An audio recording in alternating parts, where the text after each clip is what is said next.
as a producer, our role is to nurture the artist and help them to achieve their vision. Now, for many, many years, there has been a major label structure involved in that, with mostly marketing, promotion, but also a lot of other intervention as well. And a lot of that has changed. We'll get into the specifics of what's changed, but I would like to know from you guys, especially, what has opened up for you in the demise of the major label being in the mix? That's kind of the subject here. And, we'll go into broad strokes here, but what has changed for you in terms of when you're finding an artist now versus when you had to go through a lot of other layers, shall we say? I'm just going to throw this out here and put a nickel in each of you and let you go here. So, I'm sure that we all have opinions on it. Anybody want to just review for me what has changed? Somebody dive in. Yeah, okay. Good. Much, I know, but, Yeah. Testing, that hasn't changed. Yes. I think there's been a whole shift, and I think it's actually been quite a healthy shift.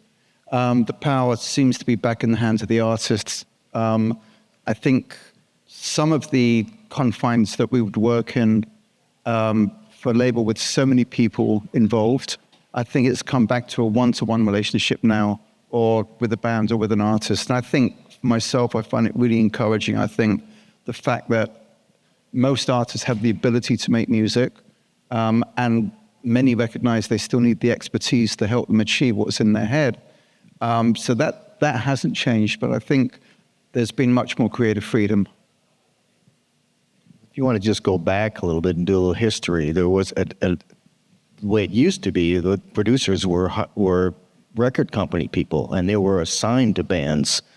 And it's sometime around in the 70s when studios, which were also owned by record companies, independence started to happen. Studios started to become independent. Everybody started to become producers, engineers. So that's the history. That's where we come from, and we have gone way far away from that now. Where if you're a producer, you don't necessarily get your jobs from the record label. You might, but for me, it's all one-to-one. It's word of mouth. It's, I heard this. What are you doing? Can you work with me? Can you help me produce this, whatever I'm doing? And before that, it's almost like it's gone back to before that now, like in the era of, like in the 50s, yeah, when really A&R people in that sense. You had all these little small companies like Commodore, doing Billie Holiday, like and that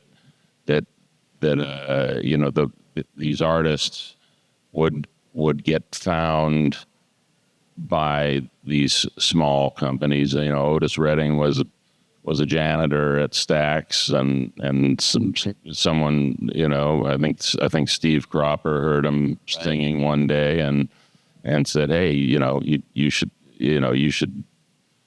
write on in here." Bill Withers was installing toilet seats on airlines. Yeah, so it's almost like it's gone cyclically back to this sort of wide open construct, and I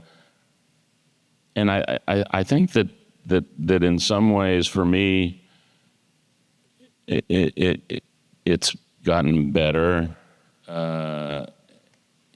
in that I've always done all kinds of records. I get curious. I mean, curiosity drives me, and I get curious about something. And, I've had the experience. I get curious about fado music and the history of fado, and then somehow my phone rings and it's on Amora's manager, with some kind of synchronicity, like just calling me or DMing me on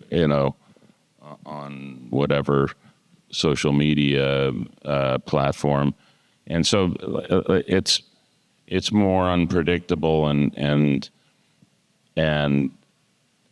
serves my thirst for eclectic things. Like I just part of what I love most about my job is learning about and going down, doing a deep dive into whatever kind of artist, wherever they sit aesthetically, and usually that's for me in the cracks between two or three genres. That's kind of where I live. But my only reservation that I would voice, and it's not a complaint. I mean, it's just sort of one aspect of it has changed and is to me kind of a difficult part of the situation for artists is that artists have to do everything now. I mean, they have to. It's a DIY world, right? Like so you can have a incredibly talented musician, songwriter, great performer, but they have to become a filmmaker. They have to learn how to use. They have to become their own publicist. They have to learn to become experts in social media and manipulating and using that to get their music out. There's no publicist unless before they get picked up, if they get picked up by a major, they're the whole engine, and there is, I think, in art, not only music, there's a big,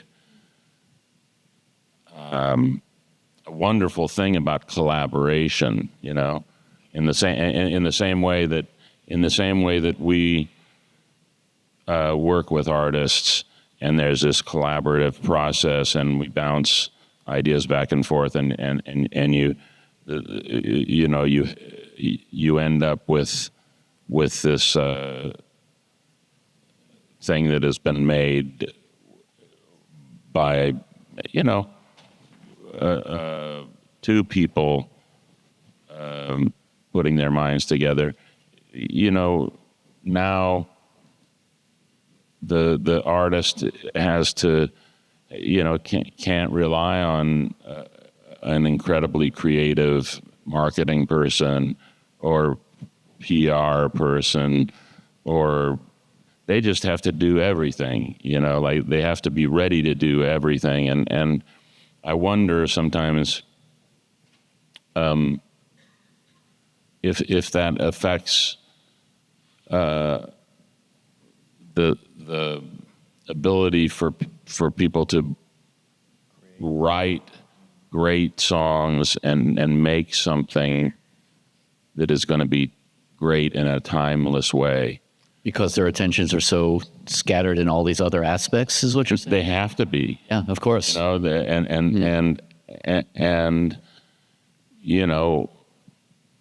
the ability to just concentrate on trying. It's hard enough to make a great record that's going to hold up in 10 years. Yeah, I have to agree with this last comment that Larry made. Behind the walls of the studio, my job is the same. When we close the door of the studio, my gig is, I got to stay focused on the song, the art, the creation of art, the relationship, trust, all those things.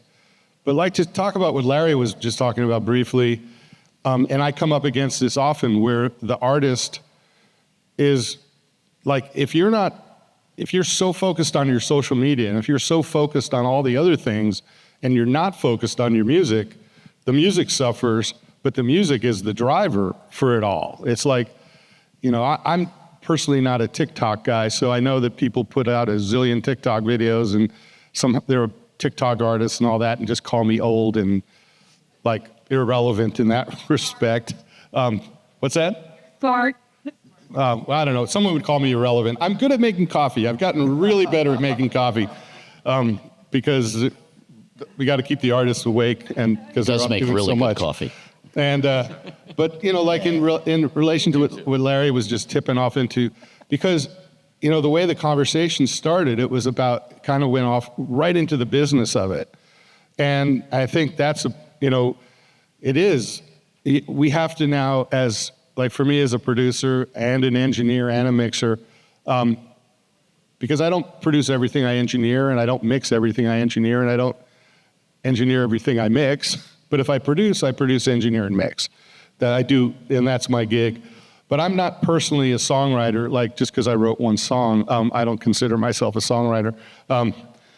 But the thing that I have to keep the artist focused on is the music, because they can get so distracted with everything else that, I'm like, well, and I'm dealing with it right now with an amazing singer, and she's so all over the place and not ready to go in the studio because I don't have the songs I want to go in and make that record. Now, I still like making records. A lot of times in a lot of genres, it's not even records. We don't even make records anymore. I call it Make albums, yeah. We it's like a one song thing. So just to finish the thought before Mark, gets to say something here is the fact that A&R doesn't exist anymore.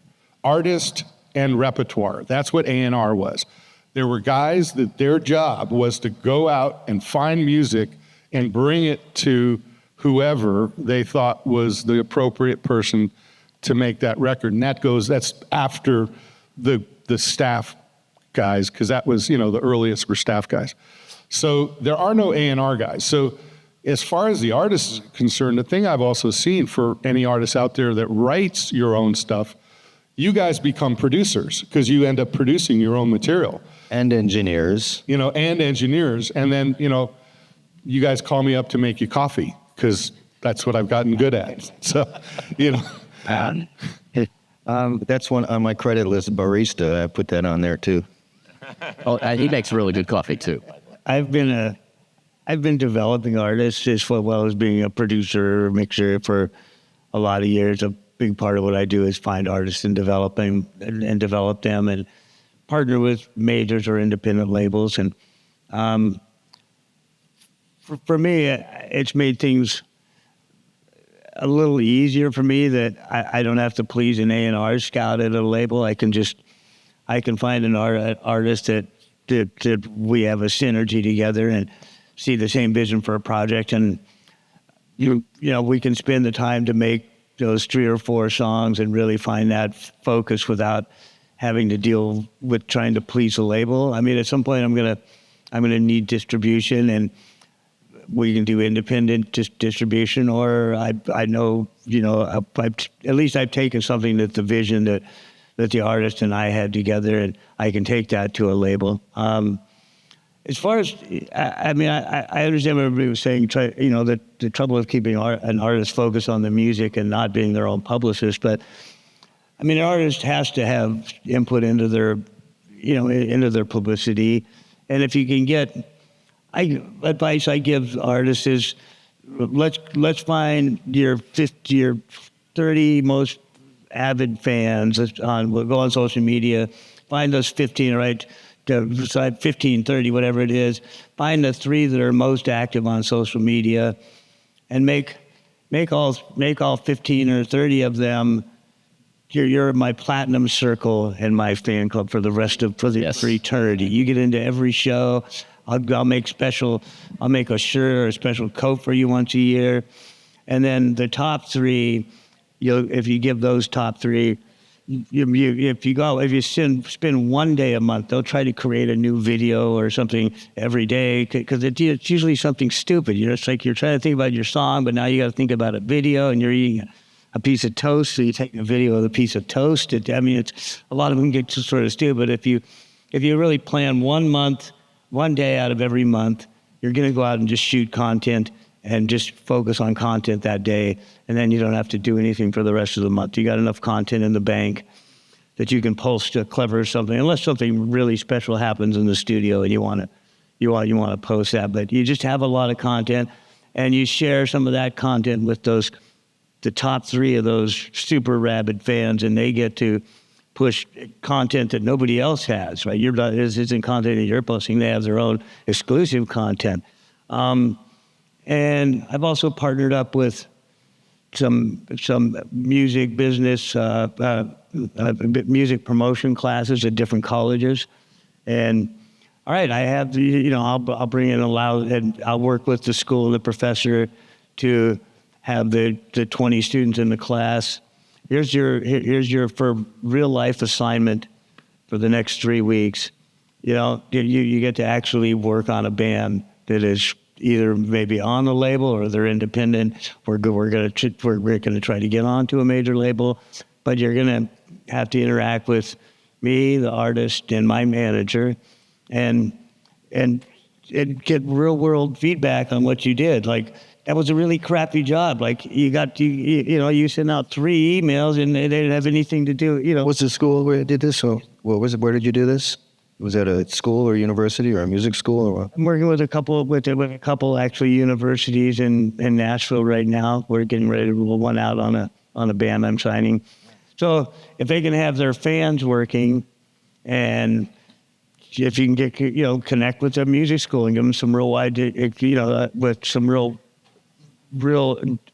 It's real world work training. experience. That's awesome. Get real feedback from somebody like me, and I'm not going to be kind if they did a stupid job. And that's the world we live in. But there's just ways that you can organize your time better, so the artist isn't always thinking about that every day, because they need to post something. They got to post 5 days a week or something. But if you just set aside that one day, film all your content on that day, that's content day. And then you don't worry about it again for the rest of the What I've been telling anybody, we go in the studio or something, just have somebody rolling some video somewhere, because you never know. You can if you use it or not, but if you don't, obviously. Yeah, you can put your iPhone up and just have or put a GoPro up or two, and just. Sometimes I've spent a lot of time with bands that had every studio, every room in the studio had cameras in it. And it ended up being documentaries, and sometimes for me, sometimes it's a little restraining, because I don't forget that the camera's there. But if they, Good job we didn't have that in the 70s. Dynamic, yeah. It's a good job that wasn't there in the 70s and 80s. But I just wanted to pull back to a point as well, talking about A&R and how that's changed as well, and the major labels and all that stuff. Obviously, the major labels originally would determine all the factors in the team, and you were making the record with the artist to deliver to the label to their specification. From at least 20 years ago, that the shifts all started, and it became producers who were doing the artist development. It's not a new thing. Of course. As the A&R departments got smaller, bands were being signed with less long-term view. Maybe they had a good song or two or an artist, and it came down to the producer that was hired to try and put it all together, package the thing. And often I found I was like backtracking in the artist or the band's development because it hadn't been done. They'd been signed because of a couple of songs, and now you had to pull the whole picture together and actually take over all of those elements. I think also, like talking about social media and so on, there's always been filters in the business. It used to be the major labels deciding who got signed, whose music got pushed out. Now the filters are your peers. Your music has to be good enough. If it's not good enough, other people aren't going to listen. They're not going to like it. But also there's reality. And again, you mentioned like the real world, that artists now have to be more aware of the real world. They don't have the cushion of the big budgets and the big advances. So they have to think more about themselves as a brand, as a business, make sure they separate the time to make their music and make their art, which is what you're saying, but separate the other time to take care of the other things. But it's always been that kind of thing where talent will shine through. These days, talent gets recognized by other music makers and by their listeners. And I think that's a really healthy thing. I think that, as usual, I'm going to point out some of the negative points. but I mean, not that I mean, there are a lot of things, what everybody's said here, about the positive aspects of how things have changed, and I echo their sentiments, but then and I love what you were saying about the phenomenon of schools.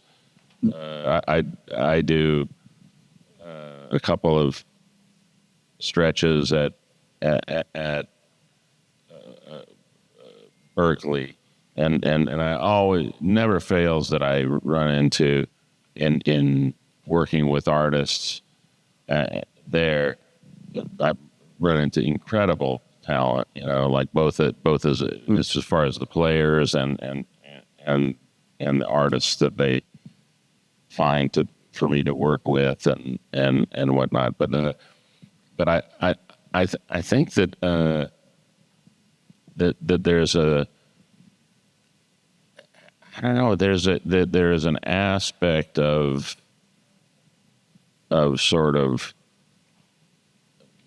the mastering of the medium of social media, of social media as a medium that has kind of eliminated some great things from the world and from one thing, for example, is humility. There is no humility. It's that. Anymore. Because you have to be your own because you have car machine. your own horror. I think there's a plug-in, isn't there? It's just vanished, from the music world, for everybody. Everybody's on online saying, look at me, look at how great the stuff it is that I'm making, and listen to it and you'll find greatness, and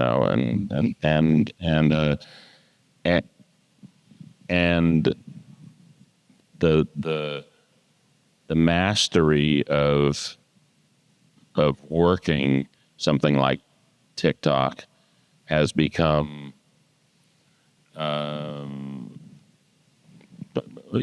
as essential or more essential than writing a group of great songs. I mean, I've seen that in different artists where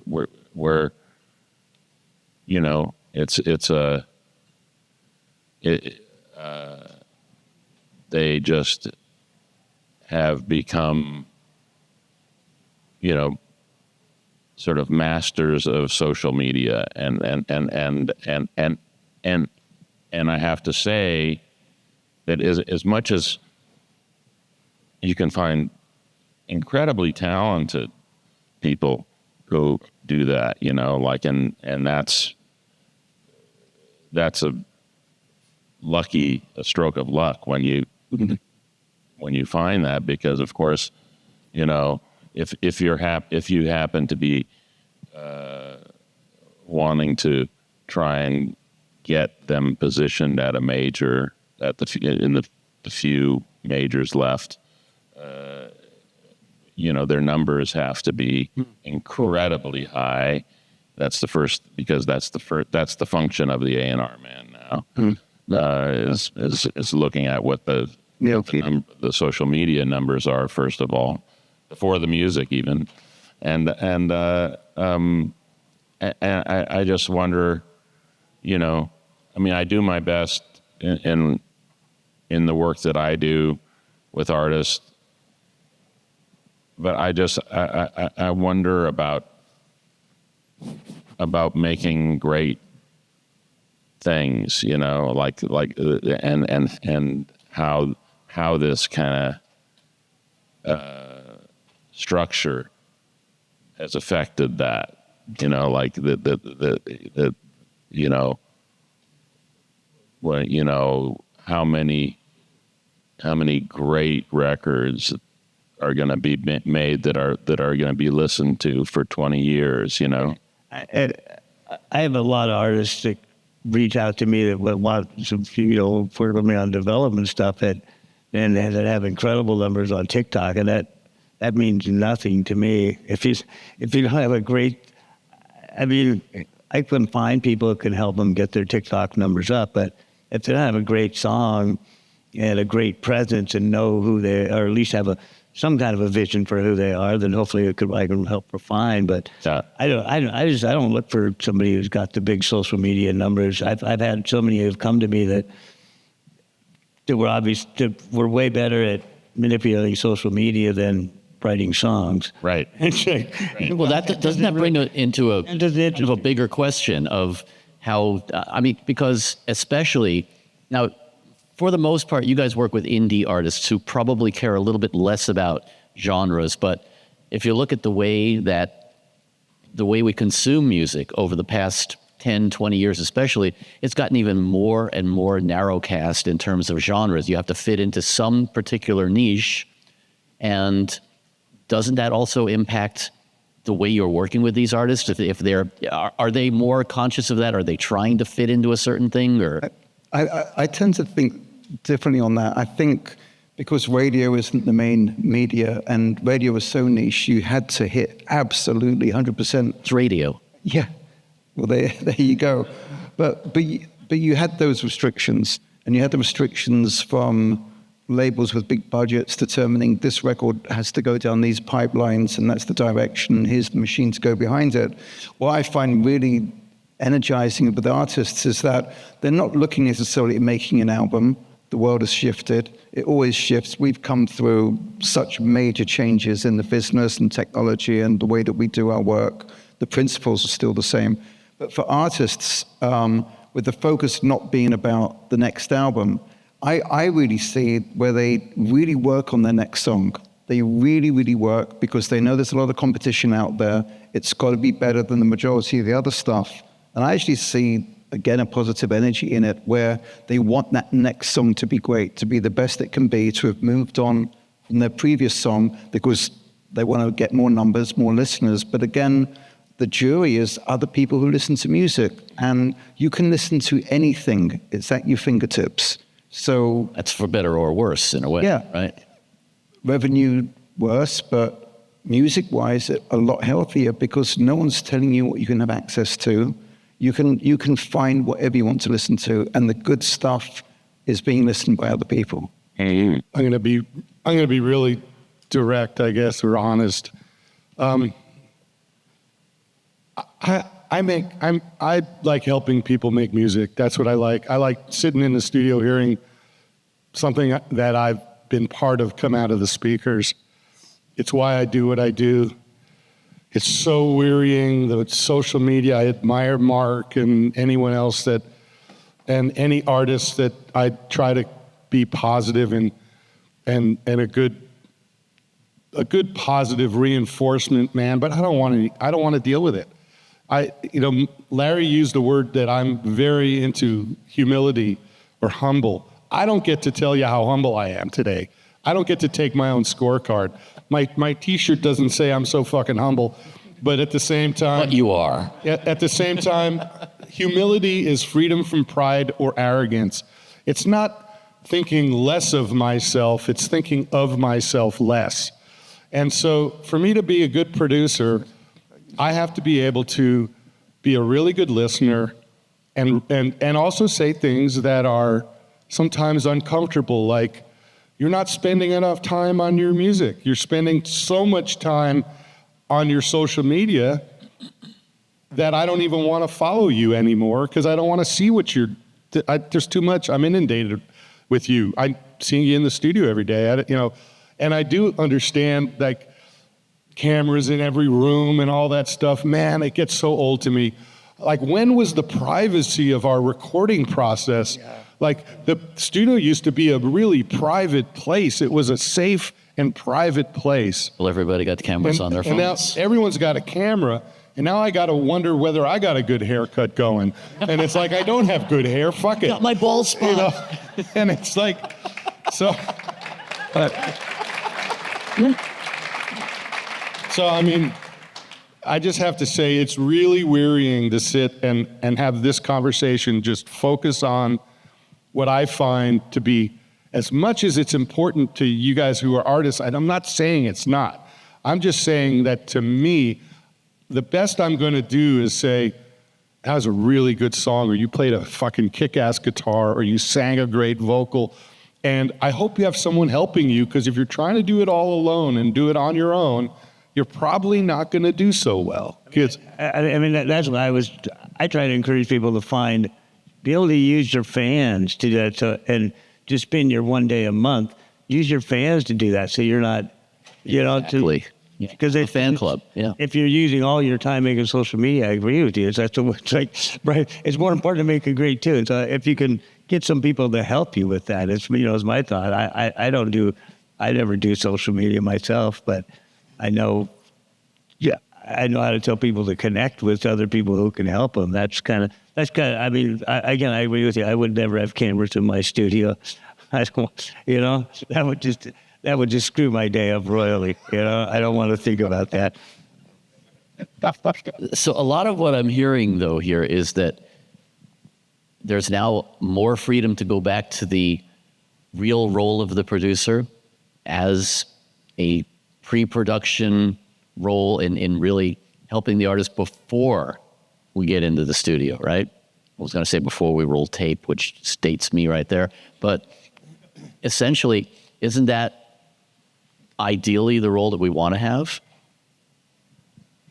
Yeah, I mean, it's the role that we've always had, basically. But now there are fewer middlemen, we hope, is what that's what I'm asking. But as music producers, you were always there to nurture and coax the artist and try and get a record better than they thought they could make, get a performance better than they thought, how to understand, create that relationship of trust, because trust has to be earned. You can't just walk in and with a different T-shirt which says, "Trust me." That's not going to work. Oh, Ross has got a good slogan for that. He must. That's my one. It's on the back. But yeah, I think in many ways our role hasn't changed at all. I think some things have become more valuable in the experience that we bring, knowing how to craft a song, knowing how to do the pre-production stage, knowing how to have the vision and define the parameters, and then bring what we do best, which is capturing the performance creatively through getting sound, through doing it in the mix or different combinations. But I think a lot of our role hasn't changed. The world around us has, but it always has been changing. And sometimes I think we don't even realize how we've adapted because we're still here. And that's something with change. It's always going to happen. You mentioned tape. That was a big transition, but everyone just grows with it. I think that the fact that one thing that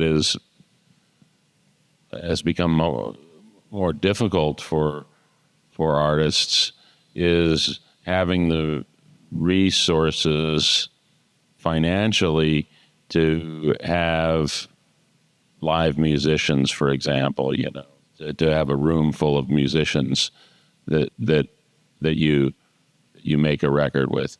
And for me, I sort of my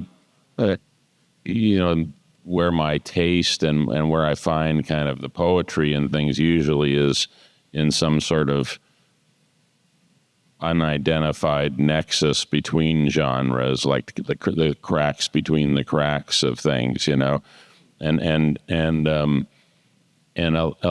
lot of a lot of what I love about the job that we have is working with a room full of musicians and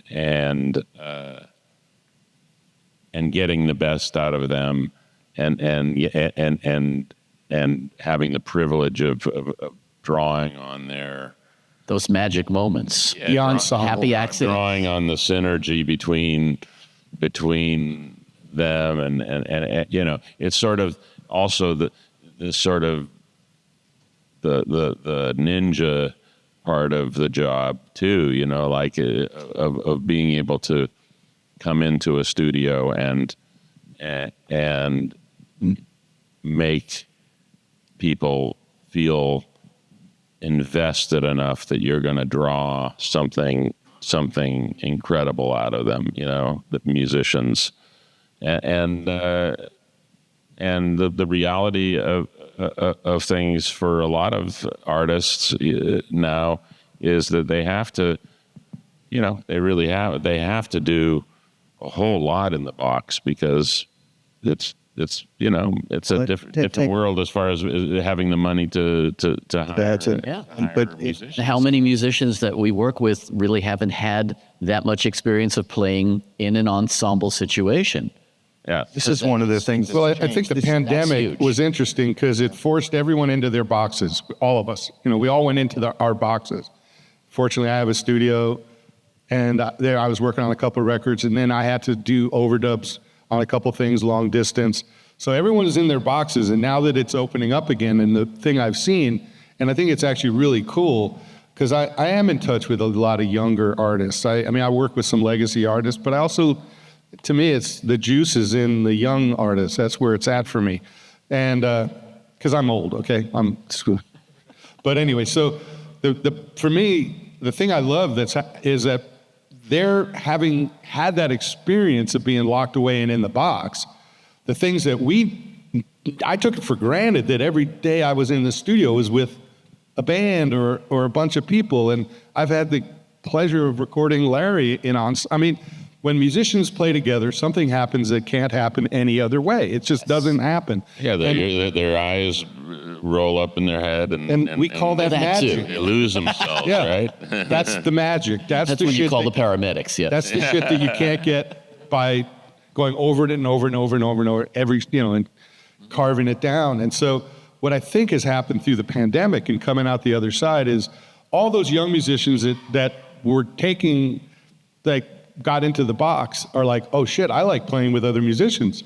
So there's a lot more of that happening now, and it's inspiring because Coming back, yeah. Yeah, it's actually, instead of that staying, it was sort of like the drum machine. Drum machine came in and everybody thought the drum machine was freaking awesome.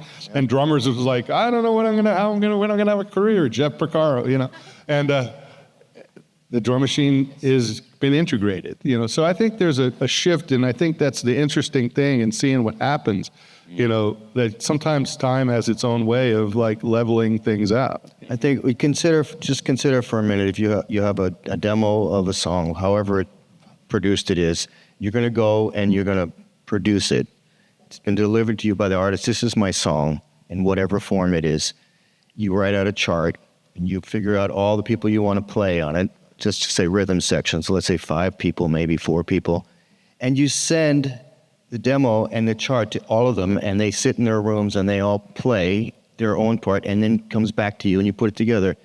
How different will that be? Take the same, put all those people in one room together.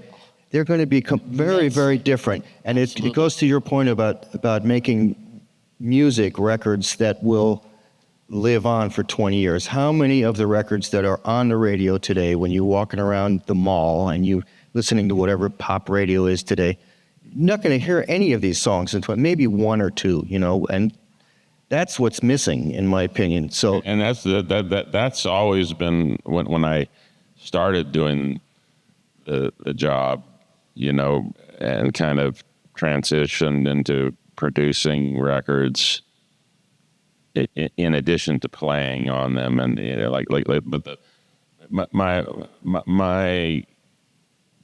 like the joy of the thing always was for shooting, for make you know, Magic, right? It's like they asked they asked Leon. I saw a great Leon Russell quote where somebody said, you know, do you try to write hits? And he said, no, hell no. I want to write a classic. Yeah, exactly. I want those moments when, you know, I'm feeling goosebumps and stuff. Yeah, I want to make something that's gonna make people feel something for the next 20 years.